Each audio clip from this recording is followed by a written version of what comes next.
विश्वास और अंधविश्वास, इनके बीच की जो लाइन है वो कई बार बहुत पतली होती है, और जब ये लाइन धुंधली पड़ जाती है तो उसके नतीजे काफ़ी भयानक हो सकते हैं।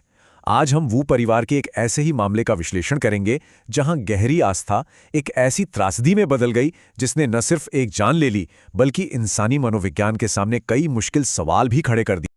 हम सब अपनी जिंदगी में छोटे मोटे अंधविश्वासों से वाकिफ हैं, लेकिन क्या होता है जब एक पूरा का पूरा परिवार एक साथ एक सामूहिक भ्रम का शिकार हो जाता है? तब हालात बहुत गंभीर हो सकते हैं। ये कहानी वो परिवार की है जहां आस्था ने एक ऐसी शक्ल ले ली जिसकी वजह से एक बेहद दुखद अंजाम हुआ। इस पूरे मामले को समझने के लिए हम इसे स्टेप बाय स्टेप देखेंगे। पहले जानेंगे कि यह कहानी एक मामूली वहम से कैसे शुरू हुई। फिर परिवार की धार्मिक आस्था के बारे में बात करेंगे और ये देखेंगे कि वो कैसे अंधविश्वास के चक्रव्यूह में फंसते चले गए। हम शेयर्ड डिल्यूजन के साइकोलॉजिकल कॉन्सेप्ट को भी समझेंगे और आखिर में इस घटना से हमें क्या सबक मिलता है इस पर भी बात करेंगे। तो चलिए शुरू करते हैं। इस केस को गहराई से समझने के लिए सबसे पहले वो परिवार की पृष्ठभूमि को जानना जरूरी है। बाहर से देखने पर वो एक बिल्कुल सामान्य धार्मिक परिवार लगते थे। उनकी आस्था ही उनकी जिंदगी का सेंटर थी और यही आस्था आगे होने वाली घटनाओं की नींव बनी। तो इस परिवार में माता पिता थे और उनके 4 बच्चे।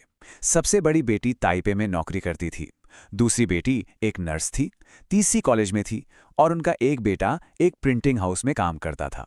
मतलब एक बिल्कुल आम परिवार जो अपनी रोजमर्रा की जिंदगी जी रहा था। और हाँ, वो अपनी धार्मिक मान्यताओं को लेकर बहुत पक्के। परिवार थर्ड प्रिंस नाम के एक देवता में बहुत गहरी आस्था रखता था। चाइनीज लोक धर्म में थर्ड प्रिंस को बच्चों और परिवारों का रक्षक माना जाता है। परिवार का यही गहरा विश्वास बाद में उनके कलेक्टिव डिल्यूजन का केंद्र बिंदु बन गया।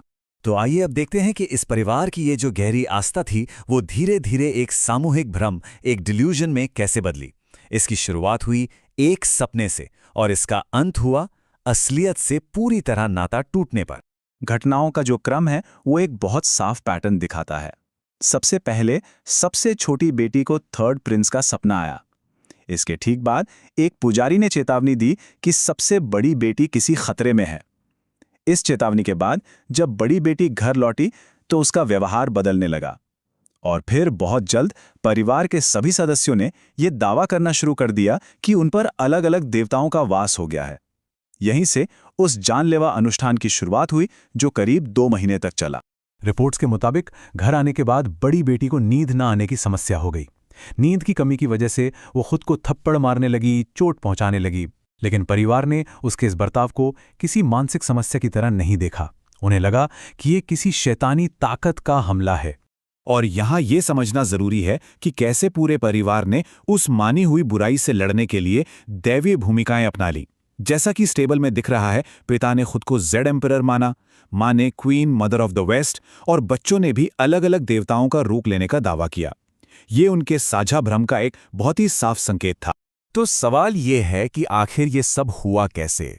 आगे जो हुआ उससे समझने के लिए यहाँ जो साइकोलॉजिकल फिनोमेना काम कर रहा था उसका विश्लेषण करना जरूरी है। ये सिर्फ अंधविश्वास का मामला नहीं था, ये एक दुर्लभ मानसिक स्थिति की ओर इशारा करता है। इसे शेयर्ड डिल्यूजन या फोलिए अप्लूजिया कहते हैं। ये एक रेयर साइकियाट्रिक सिंड्रोम है जिसमें एक इंसान का कोई भ्रम यानी कोई झूठा विश्वास उसके करीबी लोगों में भी फैल जाता है और फिर वो सब मिलकर उस झूठी बात को ही सच मानने लगते हैं। साइकोलॉजिकली ये बिहेवियर दिखाता है कि वो परिवार में शेयर्ड डिल्यूजन के लिए सारी स्थितियां मौजूद थी। वो एक दूसरे के बहुत करीब थे और समाज से थोड़े कटे हुए थे।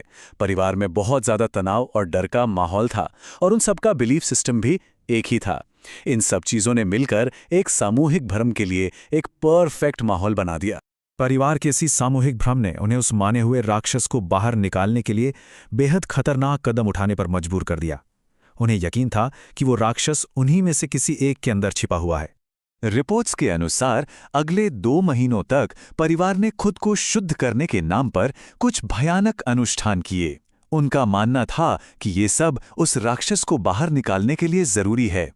इन तरीकों में एक दूसरे को पीटना, अगरबत्ती से त्वचा को जलाना और घर में गंदगी फैलाना शामिल था। आखिर में उन्होंने 1 महीने तक सिर्फ इंसानी मल और मूत्र का सेवन किया, इस विश्वास के साथ कि इससे बुरी आत्मा भाग जाएगी। परिवार का मानना था कि उन्होंने राक्षस को तो भगा दिया, लेकिन इस प्रक्रिया में बड़ी बेटी की आत्मा उसके शरीर में वापस नहीं आ सकी।